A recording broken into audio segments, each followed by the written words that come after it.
તોરલના હાથમાં એક તારો હતો ને જેસલના હાથમાં તલવાર હતી.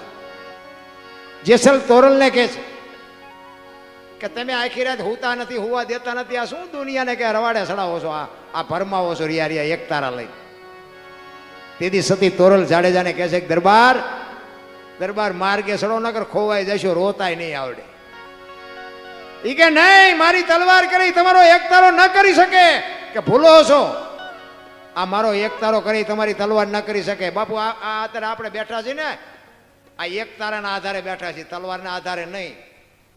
આટલા ભેગા કરવા હોય તો તલવાર લઈને આખા ગામમાં આંટો મારો તો આટલા ભેગા થાય. પણ હાલો હાલો જોડિયા હનુમાન બાપાનો પ્રસંગ છે તો બાપુ બોલો ત્યાં માણા ભેગું થાય. આ એક તારાનો પ્રતાપ છે. તોરલ કે મારો એક તારો વધે, જેસલ કે મારી તલવાર વધે. બે વાત કરતા હતા ને, પછી જેસલે કીધું કે તમારો એક તારો જો વધતો હોય તો આનું પ્રમાણ આપો મને. અને આ બધી પ્રમાણ વાળી વાતો છે એટલે દુનિયા ટીંગાઈ રહી છે ભજનની વાહે.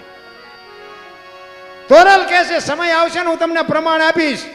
એ વાત કરતા વાર લાગે, દરિયાનો કિનારો આવ્યો, એ હોડીમાં બેઠા અને હોડી મંડી હાલવા.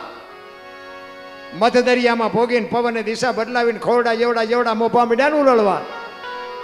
કચ્છનો કાળો નાગ બાપુ બરફની પાટ ઓગળી મીડ્યો ઓગળવો. ચારે બાજુ નજર કરીને આરો ન દેખાણો. અને એમના દૂધ જેથી બાપુ આપણી ઉઘરાણી કરે ને તેથી છોકરા ઉભા છે ને વહુ ઊભી છે ને ભાઈઓ ઉભા છે, બચાવી કોઈ નહીં શકે.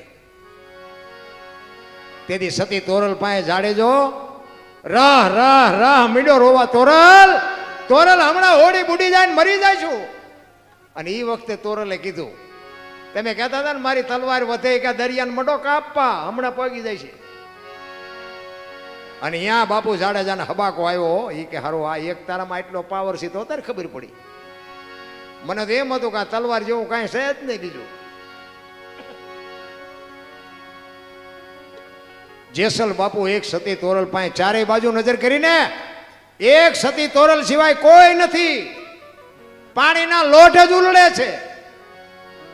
હવે હું કરું તોરલ, મને ખબર નહોતી મોત આવી ઉઘરાણી કરશે, મને ખબર નહોતી, બચાવ બચાવ. ઈ કે દરબાર પાપના પોટલા દરિયામાં ફગાવી દો, પૂન કર્યું હોય તો યાદ કરો, અલગ ધણી હમણાં હોળી ફુગાડી દે મુંજાવમાં, હું તમારી હારે છું. બાપુ આને ભજનનો પાવર કહેવાય. પણ એ આહુડા રોકવા હોય તો રોકાય ખરા. ઓલો કોરોના આવ્યો ત્યારે તમે જુઓ તો બટા ઝટી બોલતી હતી, કોઈને બોલાવ્યા નથી થતા. બોલો મારી વહુ છે ને મારો છોકરો છે ને મારા ભાઈ છે. કોરોના આવ્યો ને કોઈને અડતું જ નહોતું. એટલે પાણા જીસીબી થી હડસેલ એમ હડસેલતા હતા. એટલે તારી વહુ છે ને અડને આટલું જ હગું છે, કાંઈ છે નહીં વાતમાં. ઓલો ધરતી કપાયો તારે બપોરે બધા ધોઈનું બોલતા હતા શ્રી રામ જય. મેં કીધું બોલ્યા હોત તો થાત જ નહીં, અત્યારે મનાણા છો. તેથી એમ થતું હતું કે આખી દુનિયા સુધરી જઈ. અત્યારે નવા કોંટા ફૂટ્યા હોય એવું નથી લાગતું. અને આ કચ્છનો બારવટીયો બાપુ એને નક્કી કરી લીધું. તોરલે કીધું ને કે અલગ ધણી હમણાં હોળી પુગાડી દેશે ને એને બાપુ મનમાં ગાંઠ વાળી લીધી કે જો મને તો નથી વિશ્વાસ કે હોળી કાંઠે પૂગે, પણ જો હવે હોળી કાંઠે પૂગી જાય ને તો જીવું ત્યાં સુધી તલવાર નથી ઉપાડવી. બાપી આવી ગાંઠ જેસલે વાળી લીધી.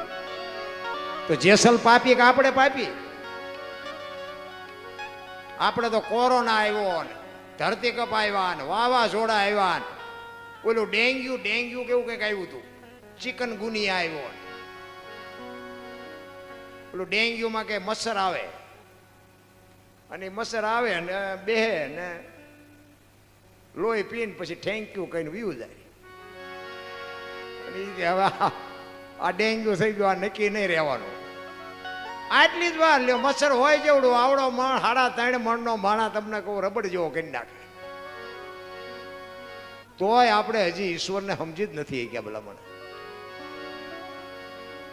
જેસલને એમ થયું કે જો હોળી આમાં પૂગી જાય ને હવે બાપુ. તેથી તોરલે સાબકા ઉપર સાબકા માર્યા. દરબાર તમે જેને માર્યા નહીં બધાને જીવવું, પણ લોહીની શેડી ઉડેમાં મજા આવતી હતી ને મરી જાવ ને વહેલું મોડું મરી જ જવાનું. દરિયામાં ધૂપકો મારી દો ને પણ મરી શકાય? આ ખબર બધાને છે, આ બેઠા છો ને બધાને ખબર છે કે આપણે એક દી મરવાનું છે.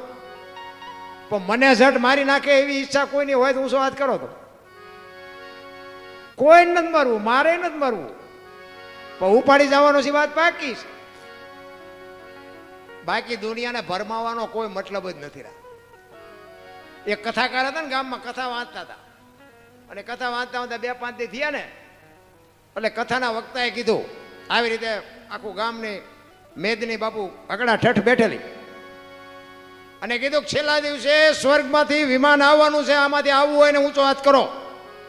બધાએ કર્યા, બહેનો એને ભાઈઓ બધાએ. સ્વર્ગમાં વિમાન સ્વર્ગમાં લેવા આવતું હોય ને મફત, શું કામ ન જાય? બધાએ ઊંચા હાથ કર્યા. 2 જણા નહોતા કરતા, એક બાજુ ઊભા હતા ને બેઠા હતા. તે કોકે કીધું એ કે તમે કેમ નથી કરતા? એ કામમાં નથી આવવું, તમે જાઓ. એ કે પણ નથી આવવું એનું કારણ શું છે? એ કે અમે આ ગામના જમાઈ છીએ, આ બધા જાય એટલે અહીંયા સ્વર્ગ જ છે, કઈ જવાની જરૂર નથી. હવે તમને કેમ લાગે છે 2 જણા સાચા કે આખું ગામ સાચું? સ્વર્ગમાંથી વિમાન કોઈ આવે નહીં, આખું ગામ એ ખોટું નહીં, કથા વાંચતા દઈએ ખોટા. સાચા તો મને એમ થાય કે આ 2 જમાઈ જ હતા. પણ તોય એમને દુનિયા એમ કે ગામને છે બુદ્ધિ, આખું ગામ ઊંચા હાથ કરે છે અને આ 2 હારા કપાતા ના પાડે છે. સાચા ને દુનિયા બાપુ ખોટા કહે છે. નક્કી જમાઈને ખબર જ હતી કે અહીંથી જવાના કોઈ છે ને, જો જાય તો તમારે નિરાશ થઈ જાય. જવાના નથી ને કોઈ સ્વર્ગમાંથી વિમાને નથી આવવાનું, કોઈ સ્વર્ગ કોઈએ ભાડ્યું નથી. અને તમે કોઈએ ભાડ્યું હોય તો કહો સ્વર્ગ કેવું હોય? સ્વર્ગમાં કે ઇન્દ્ર ભગવાન સોનાના સિંહાસન ઉપર બેઠા છે ને ઇન્દ્રની અપસરાયું નાચે છે ને અહીંયા ફુવારા છે ને ત્યાં કોક જી આવ્યું હોય તો કોને મારે પગ ઝાલવાના? તા બધું આમ જ હાલે છે. આ આપણે બેઠા સ્વર્ગ જેવું નથી લાગતું? હે, આ હનુમાન દાદા બાપુ આપણી માથે આમ 4 હાથ માથે કરીને હિલોળા કરાવે, આથી બીજું સ્વર્ગ તમારે કયું જોવે છે? 20 જોડી તો તમે જુઓ તો કપડા છે, 10 જોડી જોડા તમે જુઓ તો ઘરના બીજા ને ખેતરના બીજા ને રહોડાના બીજા ને ઓસરીના બીજા. આમદામ ને ઠામ નથી તો હજી સ્વર્ગ ગોતે બધા. આ બેઠા છો ને બાપુ, આ જીયા પછી મને કાંઈ હૂજતું નથી. હું તો ઘણા ભેગો બેઠો, ઘણું બધું સાંભળ્યું. અહીંથી જ્યાં પછી ક્યાં જ્યાં એ આમાં મને નથી લાગતું કોઈને ટપ્પા પડે. હોય કદાચ કોઈ ભજનાનંદી પુરુષોને હોય અનુભવ હોય, આપણને આમાં કંઈ મને તો એમ થાય કે આજની જે મોજ છે ને એ સાચી, કાલની વાત કાલ, કાંઈ કરવાની જરૂર નથી. આનંદ કરો ભાઈ. એટલે એટલા માટે કહું, જેટલા સફળ પુરુષો આ જાડેજો, સાસટીઓ, સધીર, માલદે, કુંભો રાણો, આ એકે હાળા માણા નહોતા. બોલો, અત્યારે આખી દુનિયા ગાણા ગાય છે. પણ આમને સુધારવા વાળી બેનું જ હતી બાપુ, દીકરીઓ જ હતી. એટલે કહું છું, જ્યાં ધર્મ ધ્રુજો પુરુષ ન પૂગી ગયો, દેશની આબરૂ દીકરીઓએ રાખી છે.